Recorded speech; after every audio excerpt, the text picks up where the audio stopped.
Good morning, everyone. I'm pretty sure, yeah, looks like people can hear me okay.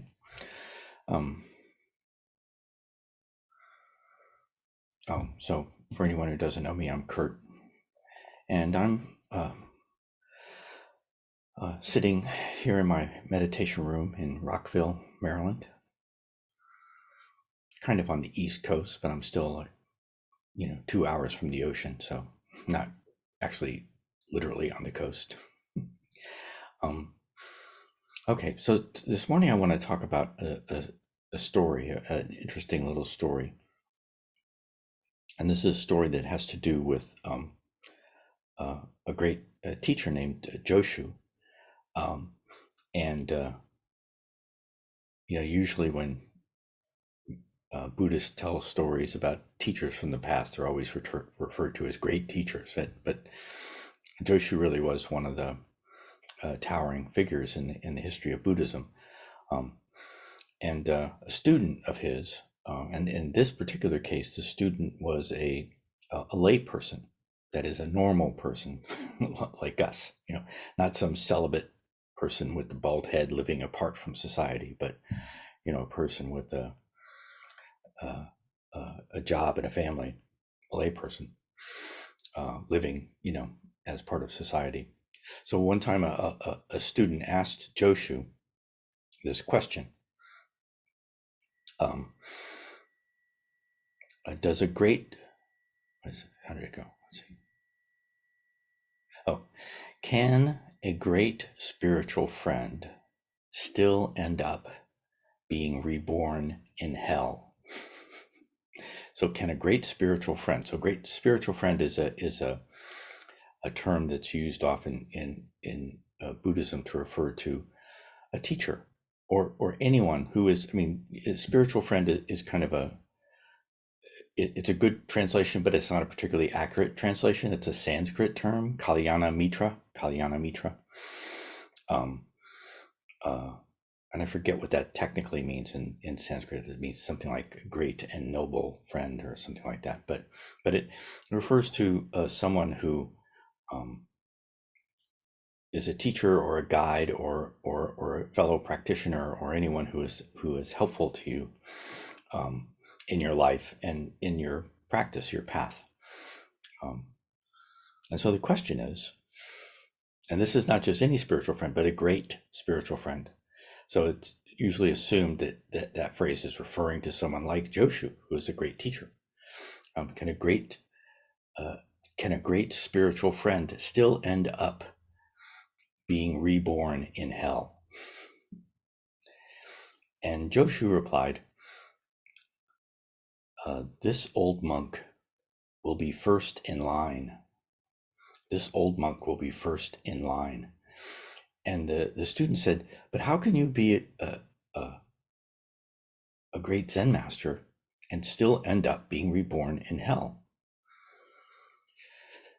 And Joshu says, it was the only way that I could meet you.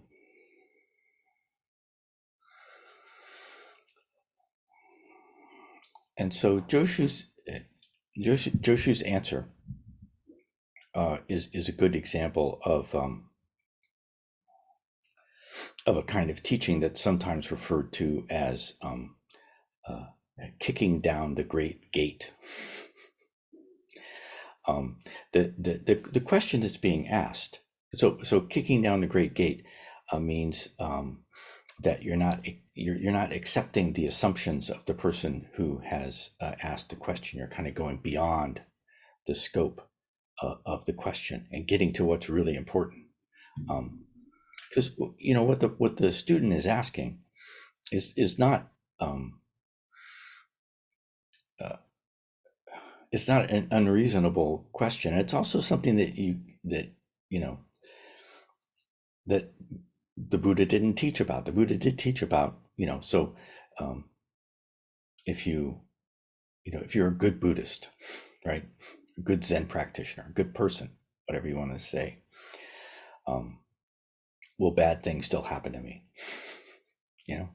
Let's say I meditate, I go to retreats, I take precepts, I live a good life, and the basic criterion for living a good life in Buddhism is to be of benefit to others, which is possible. We can live our lives in ways that are of benefit to others. Even if we're not enlightened, we can at least begin to kind of examine our lives and live our lives in a way that's less harmful to others. So it is possible. It is possible to do within our own capacity to do things that are a benefit to others. And the teachings of Buddhism are actually quite clear on this. That's good. It's good to live your life that way, and you will benefit from it. And my personal belief is that everyone who practices meditation benefits from it. If you go to retreats, if you take precepts, if you, as we always say in the 4 agreements when we have our retreats, if you do your best, if you sincerely make genuine effort to live your life that is in a way that is beneficial to others, I think it's absolutely the case that you yourself will benefit from that. But does it mean that bad things will never happen to you? And no, it doesn't mean that. But to get down is so, and you can say, well, yeah, okay, so like, one explanation for, well, why do I still get COVID? Why do I still, find out that I owe money on my taxes, or get a speeding ticket, or get cancer, or whatever? And if you're born into a human body, which we all have been, then you are subject to all the things that happens to people who are born into human bodies. We have this kind of shared karma of being human. One of the most important things about the shared karma of being human is that human beings have the ideal situation for practicing the Dharma, and that is so now I am not doing what Joshu did. Joshu kicked down the great gate. So the question is, if I'm a good person, will bad things happen to me still? Or how about if I'm a really, really good person? Then will bad things no longer happen to me? And so Joshu said, I'll be, in specifically answering the question of whether or not you can still end up being reborn in hell, which, in traditional Buddhist terms, of all the bad things that can happen to you, that's the worst. Joshu said, I'll be first in line. And he makes it clear why, because that's the only way that I could meet you, that we, whether you call it hell or human existence, because hell, whether you believe in a literal realm of hell or not, one of the reasons why there's actually quite a lot of Buddhist teaching about hell as a place that you can be reborn into that's very, very bad. And unlike in some other religions, it's a temporary thing. Eventually you get out of hell. But one of the reasons why that's emphasized is because we usually don't really acknowledge how much suffering we ourselves have in this human realm. we turn away from suffering. We turn away from the suffering of others. We turn away from our own suffering constantly. And that's why when the Buddha was first teaching, the first thing he taught was the truth of suffering, the truth that we turn away from, the truth that we don't engage with.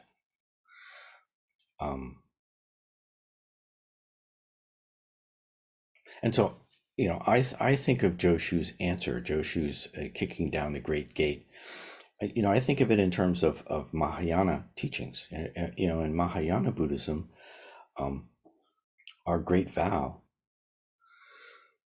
as practitioners of Mahayana Buddhism is to not try to escape from samsara, including the worst parts of samsara, which are hell.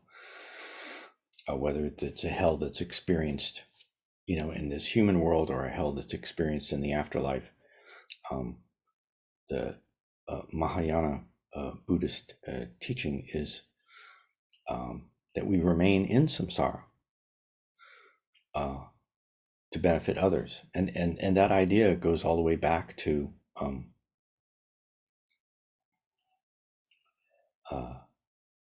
Shakyamuni Buddha, our historical Buddha. There have been many Buddhas. There are many Buddhas, but we have our own Buddha, the Buddha whose teachings still exist today in our world. In a past life, he had the ability to become an arhat.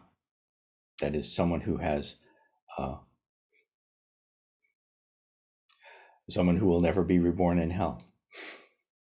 In fact, an arhat is someone who will never be reborn in samsara at all, ever again. They will be completely released from the world of suffering. But Shakyamuni Buddha chose instead to, so the reason why in that life, when his name was Sumedha, the reason why Sumedha had this choice, had this opportunity to become an arhat and to become free from samsara, was because there was a living Buddha at his time, another Buddha named Dipankara.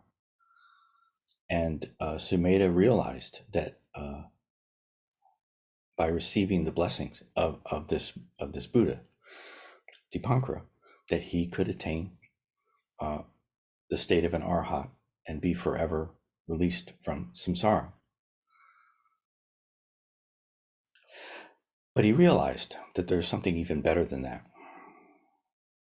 He realized that if he could attain release from samsara because of this Buddha,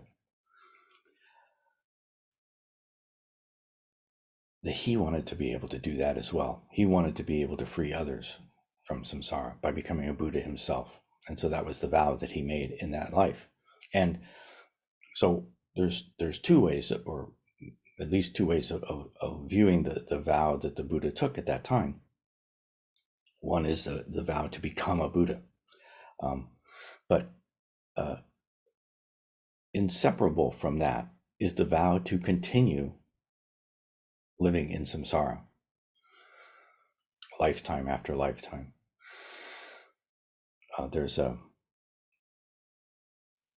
So this story about Joshu is very reminiscent of another story. So the story, just one more time, the story with Joshu. The student asked Joshu, the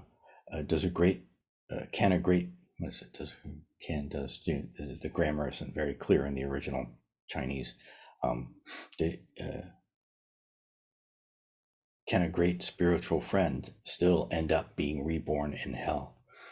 And Joshu says, I'll be the first in line. And the student says, well, how can you be a great Zen master and still be reborn in hell?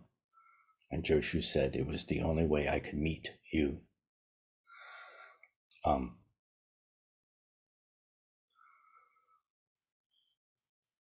So in a similar story with a different Zen master, a different great Buddhist teacher named Bai Zhang,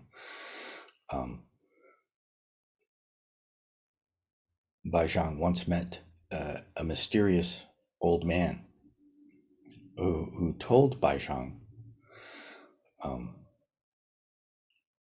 that he was not a human being.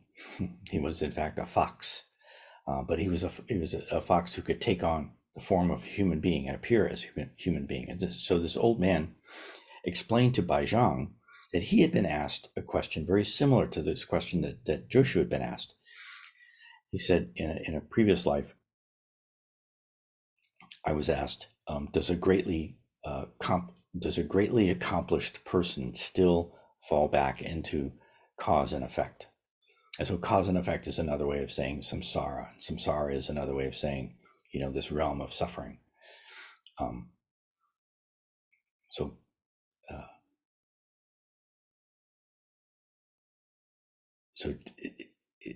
does a greatly accomplished person or an enlightened being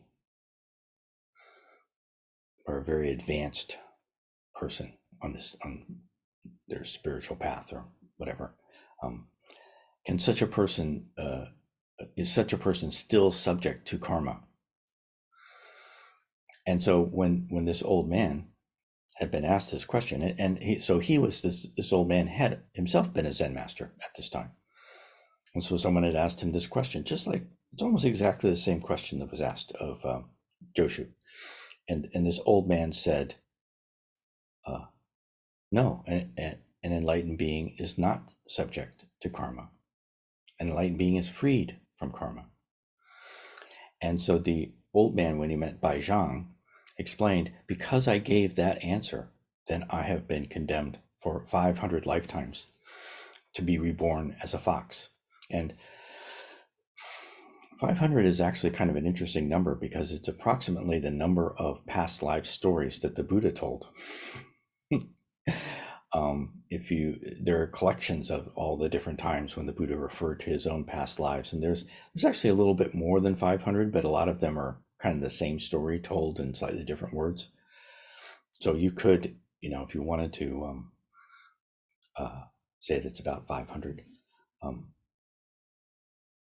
But anyway, so this old man who used to be a Zen master, who was asked this question, does a greatly accomplished person is a greatly accomplished person still subject to karma or not?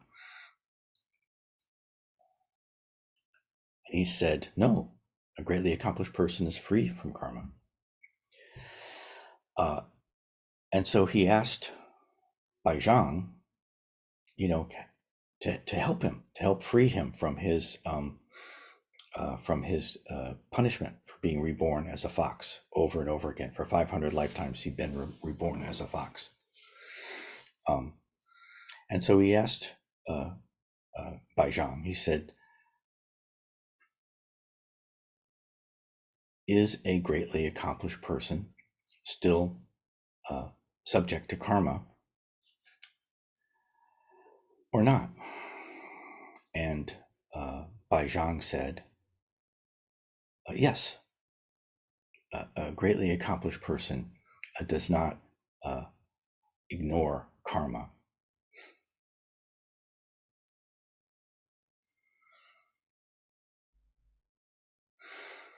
And that is not kicking down the great gate. That is engaging with the question in basically on the same terms and with the same assumptions that it's asked with. It's leaving the great gate right where it is, or is it?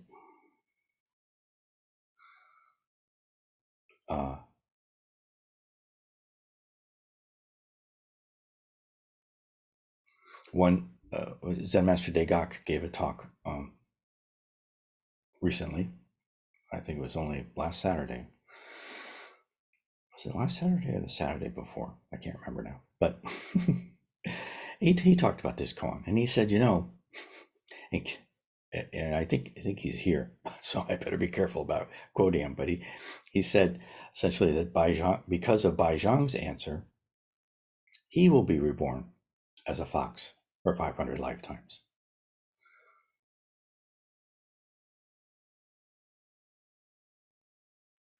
And perhaps this is how the old man, who previously had been condemned to be reborn as a fox for 500 lifetimes, maybe this is how Bai Zhang's answer liberated him. Because as soon as Bai Zhang said, yes, a greatly accomplished person is still subject to karma, or cannot ignore karma.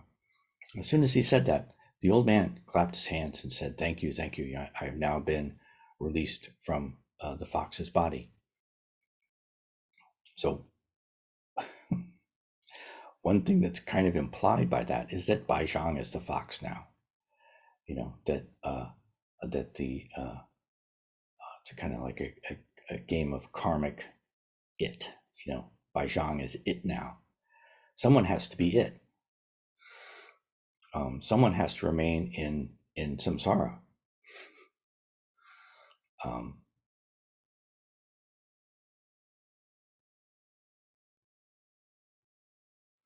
So in a this phrase, kicking down the great gate, comes from a commentary on the Fox koan by someone it's Shangfang Riyi,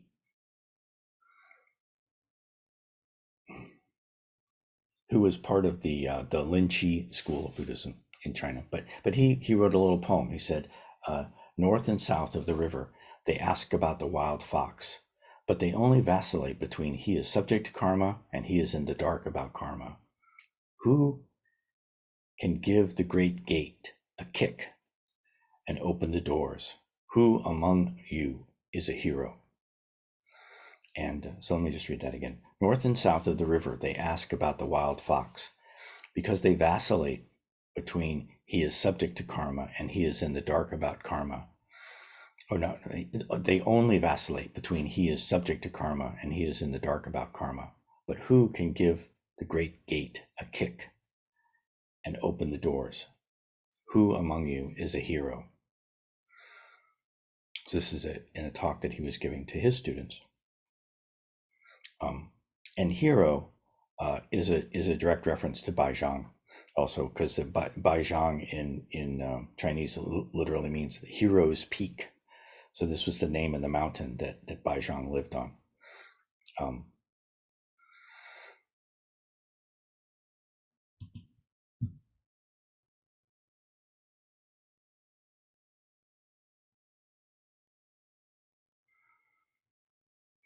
And it really is possible to get down in the weeds and to get caught up in, so that the wild fox koan, the one about Bai Zhang, the one where one person gives one answer and another person gives the opposite answer. That koan is basically a trap. And one way of viewing a koan that is a trap is to try to figure out a way of not getting into the trap. But then you're in the trap, because that is the trap. The trap is the idea: how can I get out? How can I be free? How can I get to a point where bad things no longer happen to me?